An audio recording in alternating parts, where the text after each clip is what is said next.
अस्सलाम वालेकुम viewers. Novel 8 episode number 12। जीनिया को होश आ गया था, लेकिन दर्द और मेडिसिन की वजह से वो भी गुनूनगी में थी। जुल्कुनैन उसके बेड के पास बैठा था। समी और फलक बाहर ताज़ा हवा के लिए किए हुए थे।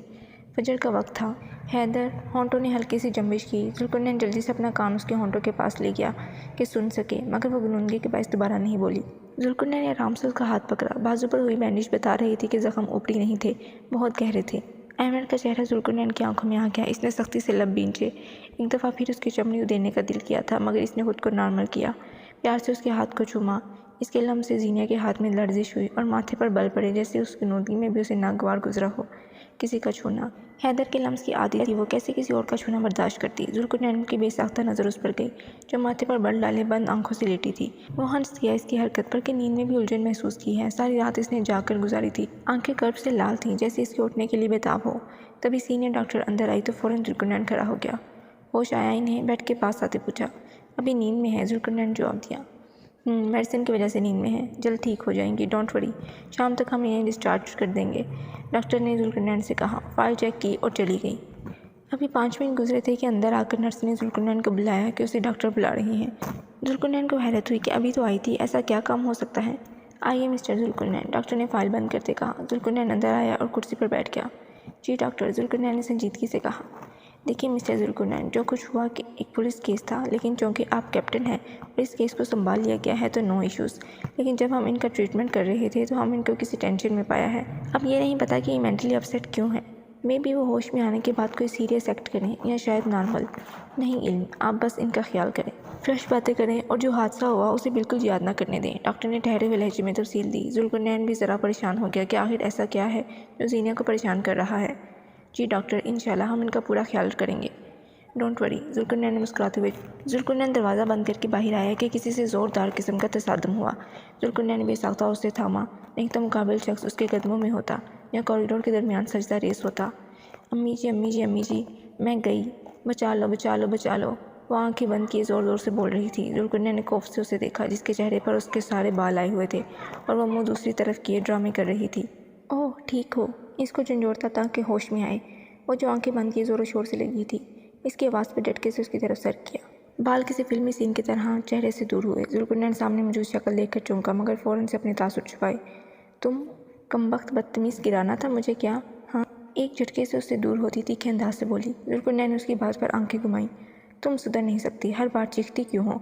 जुल्कुनैन ने दांतों को पीसा। तुम नैन, कहाँ थे तुम? यहाँ क्या कर रहे हो? चोट वोट तो नहीं लगी? आंखों को नचाते वो जुल्कुनैन को बस गुस्सा ही चढ़ा रही थी। कशफ, मुझे जल्दी है ज़रा, इसके सवालों से बचने के लिए जुल्कुनैन ने कहा। एक मिनट। इसके साइड से गुजर कर जाने के बाद वो उसके सामने आई। जुल्कुनैन ने ज़ब्त से उसे देखा, जो किसी दीमक से कम नहीं थी। तुमसे मैं कितने टाइम बाद मिल रही हूँ, तुमने बताया क्यों नहीं कि तुम यहाँ आ रहे हो? तुम्हें मेरा पता था ना कि मेरी यहाँ इंटर्नशिप है, बताया क्यों नहीं? किसी ज़माने में तुम्हारी जान बचाई थी, कदर ही कोई नहीं इस मसीहा की। आंखों को टपटपाते हुए अपनी तारीफ़ करते उसे गिला किया। मैं मसरूफ़ था, तुम्हारी इंस्टाग्राम स्टोरी नहीं देखी, जुल्कुनैन ने तहम्मुल से जवाब दिया। जितना इसका सर घूम रहा था ये बस वो जानता था। इसने जुल्कुनैन को देखा जो अब साइड से गुजर गया था। नैन, कशर ने उसे मुखातिब किया। बेसाख्ता उसकी पुकार पर कदम रुके और पलट कर उसे देखा। क्या हुआ उसे? इसके सामने आते संजीदगी से पूछा। जुल्कुनैन ने उसे देखा, कैसे वो उसकी आंखों से जान गई थी कि कोई मसला है, और ये भी कि जुल्कुनैन किस वजह से परेशान है। जुल्कुनैन गहरा सांस लिया और सर हाँ में हिलाया। क्या हुआ, ठीक है वो? परेशानी से इस्तफसार किया। जुल्कुनैन ने फिर से उसे देखा। उसकी आंखों में कर्व था कि कशफ का दिल दहल गया। रूम नंबर वो इसकी तरफ पर खुद तरफ उठी थी। अभी मेडिसिन के ज़ेर असर सो रही है, ठहरे हुए लहजे में जवाब दिया। Doctor Kashaf need your help. इससे पहले कि वो उसे जवाब देती, पीछे से डॉक्टर की आवाज़ आई। तुम जाओ, जुल्कुनैन ने उसे जाने का कहा। कशफ की आंखों में नमी आ गई। नैन, बेसाख्ता वो उसके गले लग गई। जुल्कुनैन की आंखें फिर से नम हो गईं। बिना कुछ बोले ही वो दोनों एक दूसरे की हालत समझ रहे थे। इसने भी इसके गिर्द बाजू कर दिए। मोहब्बत करने वाले अच्छे और सच्चे दोस्त भी किसी किसी को नसीब होते हैं, और जुल्कुनैन को कशफ जैसी सच्ची दोस्त का साथ मुयस्सर था। भी ब्रेव यार, मैं तेरे साथ हूँ, मुझे एक कॉल करता। उसे ना संभालती तो नाम मेरा कशफ मुश्तबा ना होता। इसको दोस्त की तरह सहारा दे रही थी। इसकी इतनी सी बात ने जुल्कुनैन को बहुत सहारा दिया था। मैं ठीक हूँ, तुम जाओ, खुद को संभालते हुए जुल्कुनैन ने कहा। हाँ दिख रहा है, मैं मिलती हूँ सर्जरी से फ्री होकर। जाओ, ठीक है, और मेरी ज़रूरत जब भी हुई मुझे सिर्फ एक मिस कॉल दे देना। इसके हाथों पर अपने हाथ से दबाव देती कहा। जुल्कुनैन ने उसकी फ़िक्र पर हंस दिया। जल्दी, अब कैप्टन डॉक्टर से मदद लेंगे। इसको हौसला देने के लिए जोक किया। हाँ, जैसे पहले तो कभी देखा नहीं ना इस डॉक्टर को तुमने। शोखे ना हुआ करो। जब देखो जहाँ देखो तुम मेरे सामने चोखियाँ मारने लग जाते हो। अपना कोट पहनते वो उसे तीखे चितौनों से बोली। जुल्कुनैन हंस दिया। वो उससे भाई कहती तेजी से सर्जरी रूम की तरफ बढ़ी। जल्दी इसको बच्चों की तरह सर्जरी रूम की तरफ भागते हुए देखकर वो बोला और जीनिया के कमरे की तरफ बढ़ा। लग भी तो बच्चों की तरह रही थी। कंधों तक आते बाल, छोटा सा बैग जो इसने पीछे पहना था, शॉर्ट फ्रॉक और ट्राउज़र। पतली सी तो वो खुद थी, पतली ना भी कहें तो ठीक, मतलब फिट। पाँव में स्नीकर्स और बच्चों की तरह भागती हुई जा रही थी। अभी जुल्कुनैन कमरे में आया। समी और फलक भी आ चुके थे। कोई बात हुई थी तुम्हारे और जीनिया के दरमियान? परेशान दिख रही हो। जुल्कुनैन ने जीनिया को एक नज़र देखते फलक से पूछा। नहीं, ऐसा कुछ नहीं, कोई मसला नहीं। क्यों? नासमझी से उसे देखा। डॉक्टर्स कह रहे थे कि ये परेशान है, कोई बात इसे तंग कर रही है। वो जीनिया के पास चलता हुआ आया। इसकी बिखरी हालत पर फलक को अफसोस हुआ। वो वाइट शर्ट जो कि मैली हो गई थी, कॉलर्स के बटन खुले थे, ब्लैक ट्राउज़र जो अब रफ लग रहा था, पाँव में स्नैकर्स जो मिट्टी से अटे हुए थे, अपने कल वाले हुलिये में ही था, बिखरा हुआ, आंखों पर वही काली वाली ग्लासेस। इसकी इस हालत की वजह सिर्फ जीनिया थी। वो समझ गया था कि अगर जीनिया न मिलती तो सांस उसकी भी थम जाती।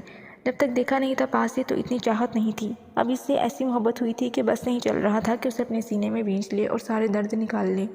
उसकी मंगेतर थी बचपन की। क्या हुआ अगर वो जवानी तक उससे मिल ना सका? लेकिन वो उसकी अमानत थी। अपने मिशन पर वो आया था, लेकिन उसे वहाँ पाकर जैसे ज़िंदगी दोबारा जी उठी हो। अब दिल ने ठान ली थी कि अपनी इस अमानत को, इस मोहब्बत को अपना बना ही लेना है।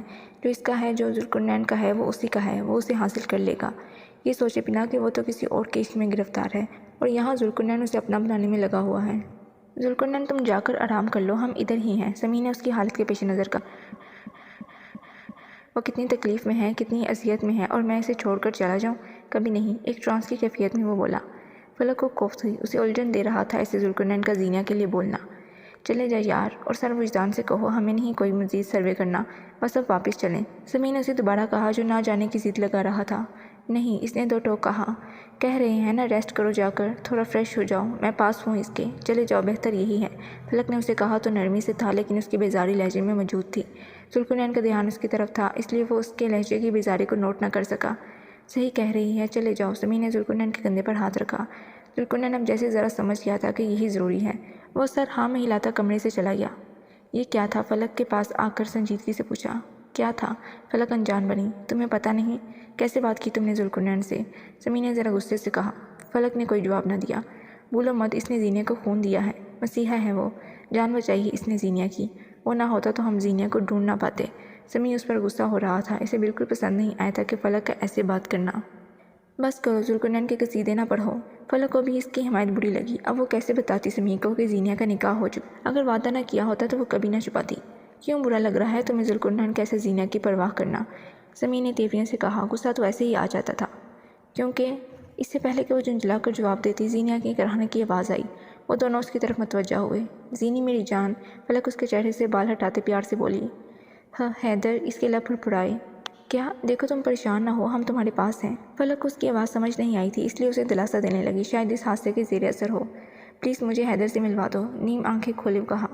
हम तुम्हारे पास हैं जाना। फलक ने प्यार से उसके गाल थपथपाए। जीनिया ने हल्की आंखें खोली। प्लीज़ हैदर, वो फलक को देखते बोली। समी उलझ गया था कि आखिर ये हैदर का जिक्र क्यों, लेकिन खामोश रहा। बाद में वो पूछ लेगा। मेरे पास इनका नंबर नहीं जीनी, फलक ने उनकी हालत पर अफसरदगी से कहा। तुम्हारे पास क्यों होगा? जानना निकाल दूँ तुम्हारी? इस सख्त और ख़राब तबीयत में भी वो दर्द को बर्दाश्त करते हुए फलक को ज़रा तेवरी से बोली। इस सूरत में फलक को हंसी आ गई। तकलीफ़ में भी बर्दाश्त नहीं हुआ था कि हैदर से कुछ लड़की का तल्लुक़ निकले, चाहे उसकी दोस्ती क्यों ना हो। जीनिया हिम्मत करके उठने लगी कि दर्द ने उसे बेजान कर दिया। वो दोबारा कराह कर बेड पर गिर सी गई। फलक ने उसे फ़ौरन से आगे होकर संभाला और इसे हिम्मत देकर बिठाया। मुझे घर जाना है, हैदर से मिलना है यार। मैं किस हाल में हूँ उसे खबर ही नहीं। हर बार मिशन पर जाकर भूल जाता मुझे। इस दफ़ा जान ले लूँगी मैं उसकी। शोखा मासूम बच्चों की तरह मुंह फैलाए वो उसके तसव्वुर से शुकवा कर रही थी। फलक को जी जान से उस पर प्यार आया। मेरी जान, वो ज़रूर आपकी फ़िक्र करेंगे जल्द। इसके हाथों पर दबाव देते प्यार से कहा तो वो मुँह दूसरी तरफ करती हाथों को झटक गई। समी को भी हंसी आ गई इसकी शक्ल देखकर। मेरा दिल बैठा जा रहा है, इसकी फ़िक्र लगी हुई है। मैं उसे अपने पास, अपने सामने देखना चाहती हूँ। दिल उसको सामने देखना चाहता है और तुम मेरी बात नहीं समझती। वह फलक को देखती बेबसी से बोली, जैसे दिल मुंह को आ रहा हो। मिल लेना ना, ठीक होंगी वो इंशाल्लाह। फलक ने उसके हाथों को हल्का सा दबाव दिया।